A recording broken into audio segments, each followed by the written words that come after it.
Okay, if you have only one log, then your very first goal is to get the log all by itself. Now, when I wrote this out, I said get the log base b of x all by itself. Because I wanted you to remember that, like, the log is made up of really like three components. The log piece, or natural log, ln, a base that's a little subscripted number, and the only two logs we don't see bases for are common logs, base 10, and natural logs, base e, but we know those things are really there. And then there's always something behind a log. So you can never just have in math like log base 3. That's nothing, and that means nothing. Okay, there has to be a number or a variable or an expression that happens behind the log. And all three of those things together are a log. Okay, a log is not just the letters log. Okay, once you get the log and all its parts by itself, you might have to add or subtract things, multiply or divide things from both sides. Then you just rewrite it in its exponential form to solve. Think about the warm-up that we did at the beginning of class. Those logs, log base 4 of x, were all by themselves. It was equal to -1. So we just rewrote it, and we found out that x was 1/4. Okay, so that's our method to solve if there's only one log. If there happen to be two logs that are equal, so meaning like there's a log on the left side equal to a log on the right side. So if two logs are equal, and I'm also going to put an additional qualifier here, and have the same base.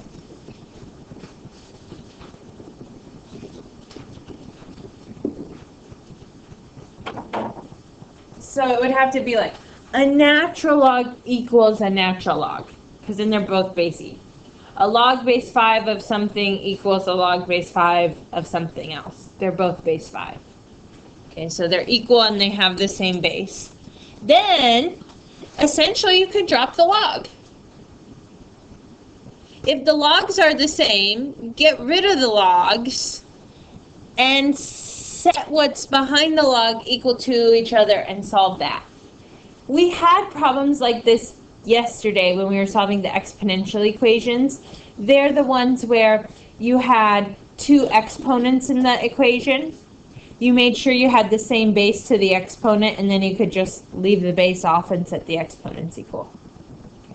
I'll show you a mathematical or like an algebraic proof of why that works if anybody's interested. Why can't I just drop the log?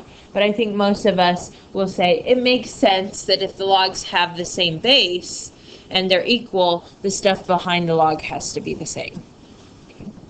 Now, there's one other scenario, and we didn't have this happen yesterday, but we have one other scenario with logs, and that's you could see two logs in an equation and at least one other term. Usually that other term I'm referring to is like a number that's not attached to any of the logs. So it's like a 3 or a 5 that's in the equation. It's maybe on the other side of the equal sign, or you're adding or subtracting it, but it's totally separate from the other logs. Okay. Then what we have to do is use our properties of logarithms. And this is from the work we did on Thursday last week during the block schedule day. Remember, if you're multiplying things behind a log, you can break it up into separate logs through addition. If you're dividing things, you can separate it into subtraction. If you have something behind a log that has an exponent, the exponent will drop as multiplication in front of the log. Okay. We'll use the properties to condense them into one log. So things that are being added together will condense into multiplication. Logs that are being subtracted will condense into division. And then I say use reverse PEMDAS and rewrite. When I say use reverse PEMDAS right here, what I mean is get the log all by itself.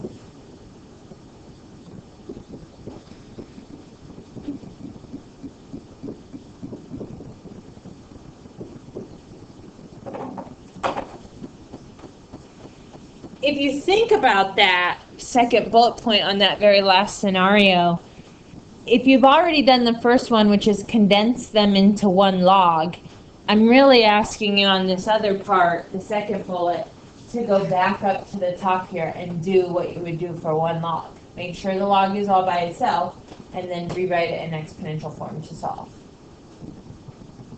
Because you'll have condensed two logs to be one log.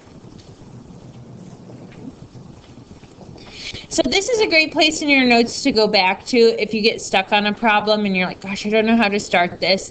One thing I tell students a lot is like, take a step back from your equation and decide like, how many logs are there? Are there things besides logs in my equation? How can I work around that? Okay, so this is a great place to go to if you have any questions about those things. I think I have like 4 examples that we'll run through together. We'll talk about some other interesting things that we need to know for logarithmic equations as we work through the examples. But then we'll have work time for you to work on your homework assignment. Okay, so here's our very first equation we're going to solve. 4 log base 3 of 3x equals 20.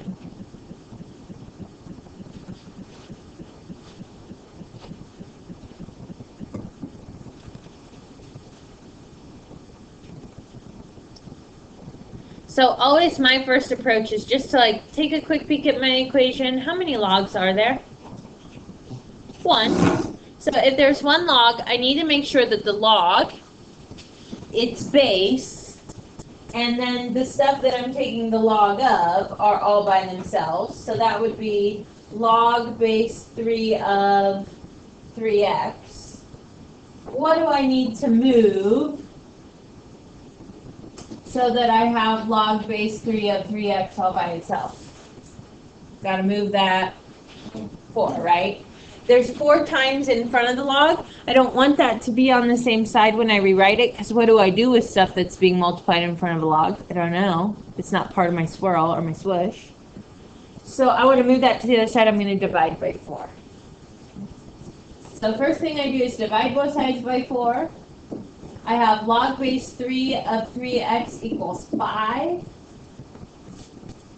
And now I have a single log all by itself set equal to something else.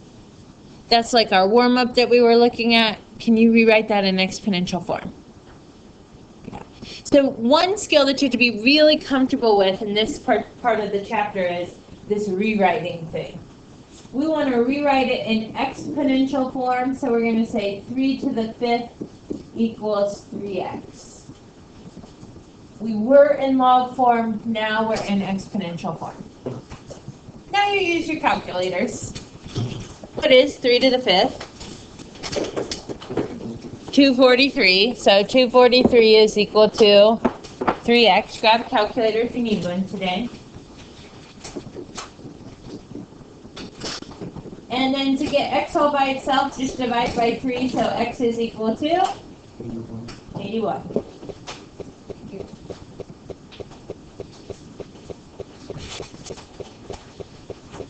Now, there's one thing you need to do on log equations. Okay, do you remember when we were graphing in the chapter, we had exponential graphs and then we had logarithm graphs? Okay. And for our exponential graphs, our domain was always x equals all real numbers, meaning you can put anything you want into an exponential function and it will work out. It's totally fine. Well, when we switched over to a log and we were doing the inverse for the log, we found out that the domain of the log is restricted, always. Like your domain is always x is greater than 0. So what that means is, in logs, you're only allowed to put positive numbers behind logs. So just practice real quick in your calculator. Do a couple of negative numbers behind a common log. Do like log negative 50, log negative 1, try log 0. Type those things in. What does your calculator tell you? Error. Anybody else get a different message? Domain error. So what that's saying is you can't put these negatives or this 0 in behind the log. That doesn't work out. We're only allowed to put positive numbers back there. So at the end of every problem when you solve, you get this x equals 81. You need to do a quick check to make sure that if I put 81 in for x in the original equation, I won't be taking the log of a negative number. So I just am mentally thinking about this in my head. The log base 3 of 3 times 81, am I going to be taking the log of a negative number there? No. So then 81 is a fine answer. Now, if you actually want to check if 81 is the correct answer, you have to go through the whole process of evaluating that. But the check I'm talking about is you just have to check your domain. And you have to make sure that you never try to take logs of negative numbers. Okay, we'll keep doing that for each of the problems that we work here. So let's do another one. Natural log of x plus 3 minus 2 equals 8. Go ahead and jot that down. And I bet a lot of you could get started on solving this. So take a minute to kind of look over the equation, decide which of the 3 scenarios you're working in, and think about what you might do first to solve.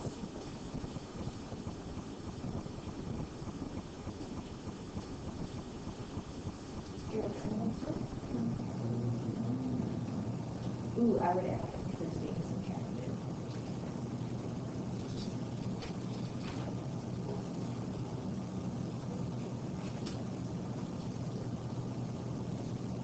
If this is minus 2, what would you do this way?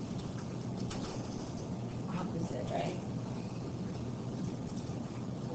As I walk around, I see most people going ahead and saying, if I had this equation, the first thing I would do is get rid of this extra number in the back here, this minus 2. So I'm going to add 2 to both sides. That gives me the natural log of x plus 3 equals 10. And then some of us are maybe a little bit stuck here. We're like, gosh, I don't know what to do. I'd like to maybe subtract 3, but I can't do that right now because it's behind the log. So this is the part where you're algebra 2 now. You know that if the x is inside of the log, you will rewrite it in exponential form so that you can get to that x. So we want to rewrite this in exponential form. What base is here if it's natural log? Well, it would be 10 if it were log. E. He knew right when he said it. So we're going to rewrite that in exponential form using a base e. Natural log ln always has base e. So we would say something like this. E to the 10th equals x plus 3. Now, e to the 10th, if you do that in your calculator, is very big. Which is fine. If you do e to the 10th in your calculator, I think you get something like 22,026. Does that seem right? That's equal to x plus 3. Now, you could put some numbers behind that one if you wanted to, like 0.466. Okay. No big deal.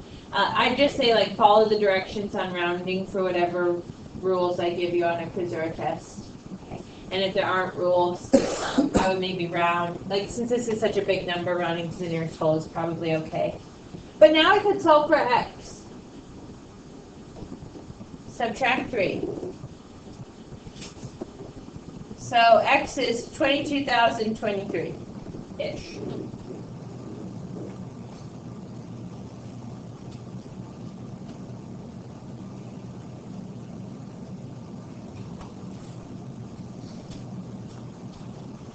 Now remember, I should always take a minute to check this answer. Okay. If I take this 22,023 and I plug it in for x right here, will I be taking the natural log of a negative number? Certainly not, right? This is well over the positive range. So this answer is fine. Does anybody have any questions about either of those problems that we just worked through? Okay, let's look at another one.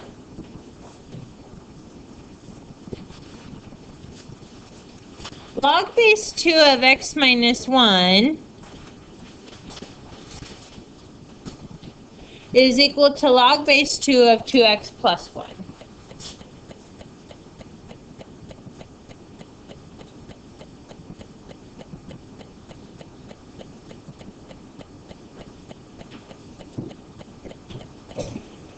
What is happening here in terms of the three scenarios we talked about at the very beginning?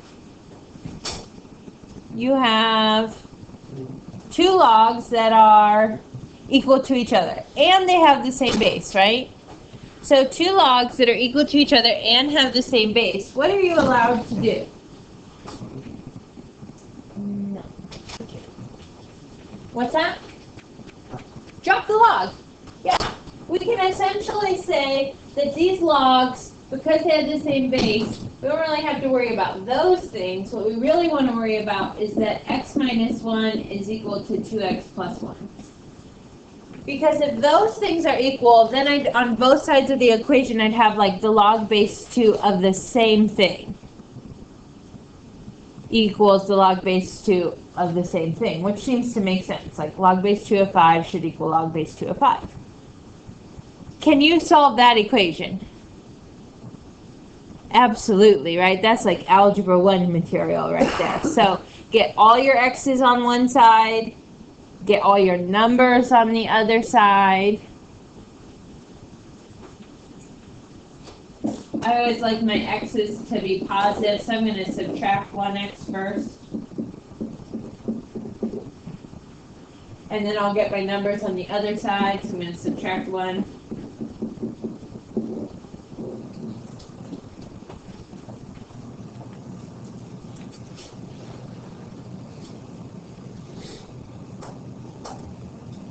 What should you do with that answer?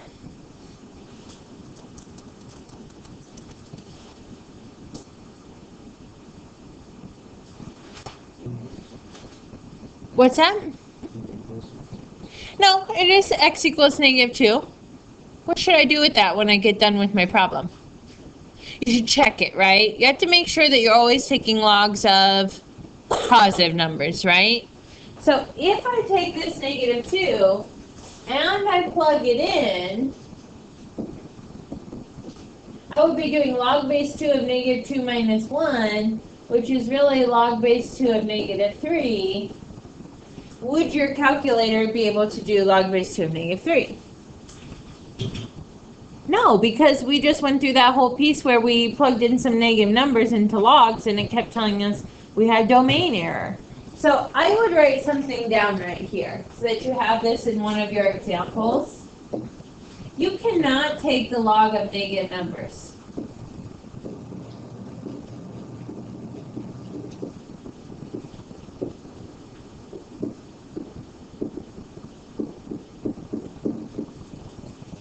Negative numbers and 0 are not part of the domain for logs, meaning you can't put those x's in. Okay.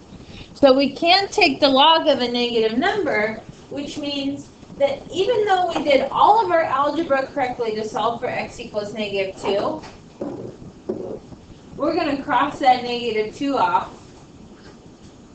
And on this one, we're going to have to say there is no solution. Because there's no other option when we solve for what x could be. Now, crossing off negative 2, that's a special name. We talked about this in first semester. Do you remember seeing this word in first semester? An extraneous solution. Extraneous solution means you did all of your math correctly. Everything was perfect, but the answer doesn't work because of the domain of the function. So it's not that you got a wrong answer with negative 2. Extraneous means you got a false answer. It is the one thing that x could be to make the two sides equal, because the other side will be log base 2 of negative 3 as well. But log base 2 of negative 3 has no answer, so there is no solution. Okay, one last example. Log base 4 of x plus log base 4 of x minus 2 x minus 6 equals 2.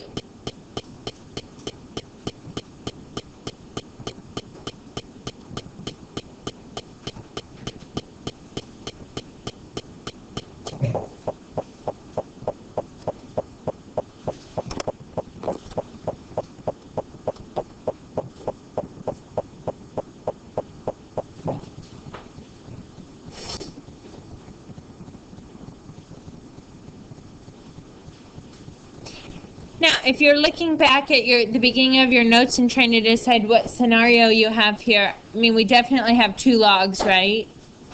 But there's also an other term, okay? And that other term is that 2, meaning I could try to get these 2 logs set equal to each other, like one on the left side and one on the right side. I just have to subtract one from the left side. But when I do that, it won't be the log all by itself over there. It'll be like 2 minus that log. And then they're not really equal to each other, so you can't really drop the log like we did in the last example. So having that extra number causes trouble for us.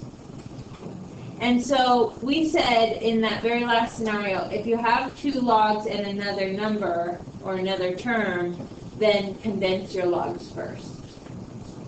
So on the left side, we have 2 logs that are being added.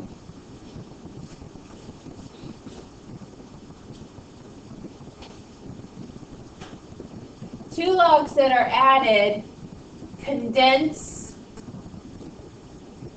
into multiplication.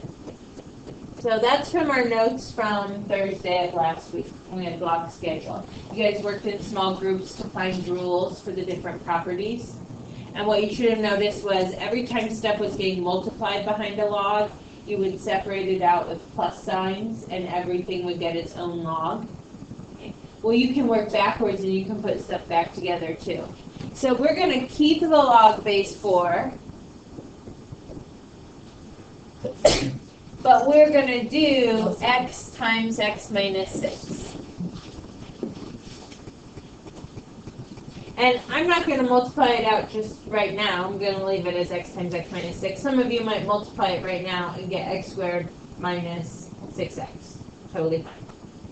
And that's equal to 2.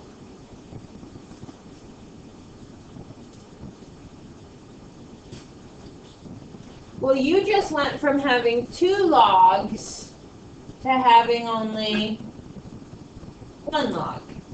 And then if you look back in your notes, it says if you have 1 log, make sure the log is all by itself. It is. Rewrite it.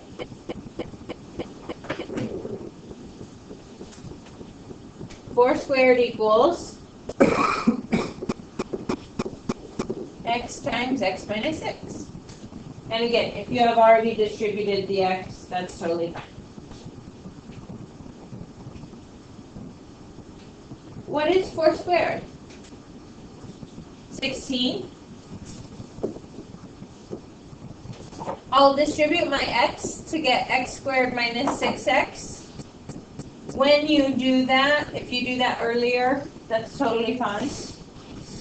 And so we have a different type of equation here because now our equation has more than just x. It also has an x squared. So if you kind of rewind all the way back to first semester, anytime you have x squared and x in an equation, get everything on one side, set the other side equal to 0. So I'm going to subtract 16.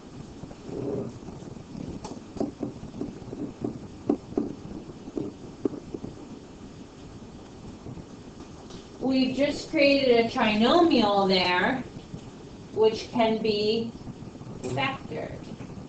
You could do factoring or quadratic formulas. Factoring is probably quicker if possible. So, do you have factors of negative 16 that can add to make that middle term of negative 6? Things that multiply to make negative 16, but add to make negative 6. Damon? 8 and 2. If one is positive and one is negative, we'll get negative 16. In order for our middle term to be negative in the end, we need our bigger number to be negative, so it should be minus 8 plus 2. Because then our outside and our inside terms when we distribute will be negative 8x plus 2x. And then we set those equal to 0. And we get our answers 8 and negative 2.